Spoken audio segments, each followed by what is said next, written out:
Hello! In this video I will show you how to enable Google Assistant to work on lock screen on a Hammer Blade 5.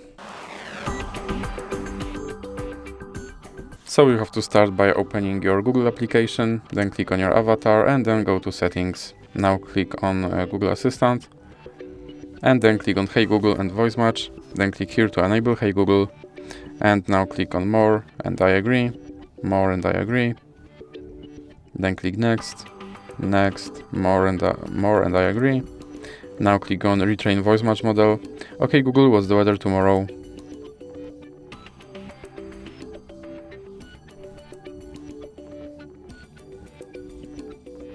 Okay Google, set a timer for 5 minutes.